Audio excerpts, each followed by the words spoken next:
ነጋ አከም ጅርተን ሰላም እንዴት ናችሁ ውድ የነጋ ቲዩብ ቤተሰቦች ዛሬም በአዲስ ቪዲዮ ሰዎችን እንዴት መግለጽ እንችላለን የሚለውን ይጂ ቀርብላችኋለሁ ማለት ነው። በአፋን ኦሮሞ ሰዎችን መግለጽ የሚለው ማለት ነው። ቀጭን ነው፣ ወፍራም ነው፣ ረጅም ምናምን ብለን ከነጸባዩ እንዴት በአፋን ኦሮሞ ሰዎችን እንገልጻለን የሚለውን ይዤላችሁ ቀርብ ያለው ማለት ነው። ከዛ በፊት ወደ ቪዲዮአችን ከመግባታችን በፊት አዲስ የሆናችሁ ሰዎች ሰብስክራይብ ማድረግ እንዳትረሱ።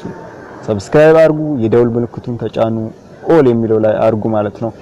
ይሄንን የምታደርጉት ቀጣይ ቪዲዮ የምትፈልጉ ከሆነ ብቻ ነው ማለት ነው። ሌላው አሁን ወደ ቪዲዮአችን እንገባለን። ምን ይላል? ለምሳሌ አሁን እሷ ምንድነው የምትመስለው ብሎ ሊጠይቃችሁ ይችላል ማለት ነው። እሷ ምንድነው የምትመስለው? እሺን ማልፈካት ወይን እሷ ምንድነው የምትመስለው ብሏችሁ ሲጠይቃችሁ ወይ ጸባዩዋን ወይ ቁመቷን ልነግሩት ትችላላችሁ ማለት ነው። ወይ ደግሞ እሱ ምንድነው የሚመስለው ብላችሁ ከተጠየቃችሁ ወይን ኢኒ ማልፈካት ለምተን ይወጋ ፈተንበን መመለስ ትችላላችሁ ማለት ነው። የተለያዩ መልሶች እነሱን አሁን እነግራችኋለሁ፣ እነሱን እንማራለን ማለት ነው። አሁን እሱ ምንድነው አሁን እዚህ ጋር ምንድነው እሷ ምንድነው የምትመስለው የሚለው ነው ማለት ነው ያለው። እሺን ማልፈካት እሷ ምንድነው የምትመስለው እሺን ማልፈካት የሚለው ነው ማለት ነው። አሁን መጀመሪያ አሁን ቃላቶቹን ነው የምነግራችሁ ማለት ነው። ዛሬ ቃላቶቹን ነው የምንማረው፣ ሰዎችን የምንገልጽበት ቃላቶች። ለምሳሌ ቀላ ብለን መግለጽ፣ ቀላ ማለት ቀጭን ማለት፣ ቀላ ቀጭን፣ ቀላ ቀጭን።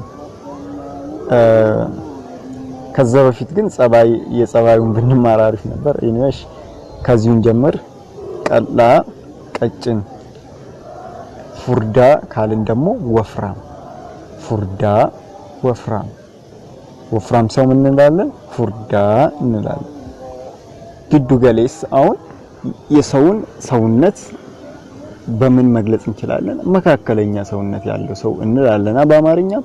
ስለዚህ በአፋን ኦሮሞ ጅዱ ገሌስ እንላለን። ጅዱ ገሌስ ማለት መካከለኛ ማለት ነው። ጅዱ ገሌስ ማለት መካከለኛ ማለት ነው። ይሄ አሁን ለቁመት ይሆናል፣ ለውፍረት ይሆናል፣ ለብዙ ነገር። አሁን ቁመቱ እንዴት ነው? መካከለኛ ነው። ውፍረቱ እንዴት ነው? መካከለኛ ነው። ስለዚህ እንደዚህ አሁን በአፋን ኦሮሞ ምን እንላለን ማለት ነው? ግዱ ገሌስ መካከለኛ ነው እንላለን። ሌላው ገባባ አጭር፣ ገባባ ማለት አጭር ማለት ነው። አጭር፣ ገባባ አጭር። ዴራ ረጅም፣ ዴራ ረጅም፣ ዴራ ረጅም እንላለን ማለት ነው። እናንተ ከነዚህ ውስጥ የትኛው ውስጥ ነው የምትመደቡት? እስቲ ቢያንስ ከነዚህ ውስጥ ሁለት ውስጥ ትመደባላችሁ ወይ? ለምሳሌ እኔ ቀላና ከዛን ደግሞ እዚህ ጋር ዴራ የሚለው ነገር ጋር ነኝ መሰለኝ። ቀጭንና ረጅም ነኝ። ይናልም ረጅም ባሉን ኦኬ። እሺ ግዱ ገሌሳ የሚለው ይተካል። ኦኬ እሺ። ለማንኛውም ይሄ ሌላ ነገር ነው። ወደ ትምህርታችን ሌላ አሁን ጸባይን ለመግለጽ የምንጠቀምባቸውን እናያለን ማለት ነው። አሁን ጸባይን ለመግለጽ የምንጠቀምበት አንዱና ዋነኛ ለሰው ልጅ አስፈላጊው ነገር አመነሙማ ሊባል ይችላል። ታማኝነት። አንድ ሰው አመነማ ካልን namni tokko አመነማ ዮጀኔ ታማኝ ነው አለን ማለት ነው። አመነማ ካልን ታማኝ፣ አመነማ ታማኝ። በነገራችን ላይ እያስረዳችሁ ማስተምረው እንዲገባችሁ ነው። ዝም ብዬ አንብቤ ማለፍ ከማልፍ ብዬ ነው ማለት ነው። ስለዚህ ዝም ብዬ ማንበብ ይሻላል፣ ማስረዳት ይሻላል ይመስለኛል ዝም ብዬ አንብቤ ከማልፍ። ስለዚህ እስቲ ለማንኛውም ሐሳባችሁን ጻፉልኝ። ማስረዳቱ ይሻላል ወይስ አንብቤ ማለፉ ይሻላል? ኦኬ። አመነማ ታማኝ። ሌላው ኦፊት አመነሙማ በራስ መተማመን። ሰዎችንም በዚህ መግለጽ እንችላለን ማለት ነው። ኦፊት አመነሙማ ኢኒ ኦፊት አመነሙማ ቀባ ካልን እሱ በራስ መተማመን አለው እንላለን ማለት ነው። ሌላው ደግሞ ምንድነው አርጃ ደግ አርጃ ካልን ደግ ይህም ጸባይን የሰውን ጸባይ ለመግለጽ ይረዳናል ማለት ነው። አርጃ ደግ አልን ማለት ነው። ሌላው ኦብሳ ታጋሽ የሚታገስ ሰው ኦብሳ እንላለን።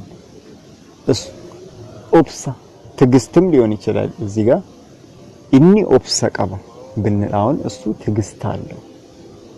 ትግስት የሰው ስም አይደለም።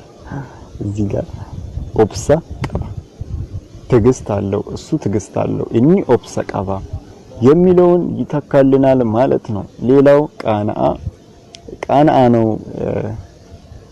ነመቃ ነው። ቃናአ የሚያፍር ሰው ወይንም አይናፋር ሰው ሊሆን ይችላል። አይናፋር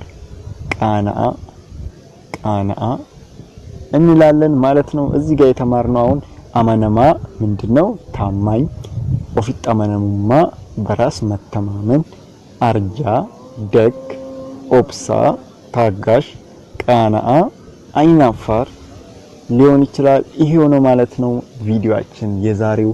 እንደተጠቀማችሁበት ተስፋ አረጋለሁ። እኔ የምሰራው ቪዲዮ ጠቅሟችኋል?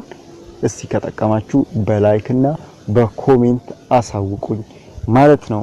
አስተያየታችሁን በመጻፍ አሳውቁኝ። ይሄ ነው። በያላችሁበት ደህና ሰላም ጤና ሁኑልኝ። በጣም ነው የምወዳችሁ። ቻው ባይ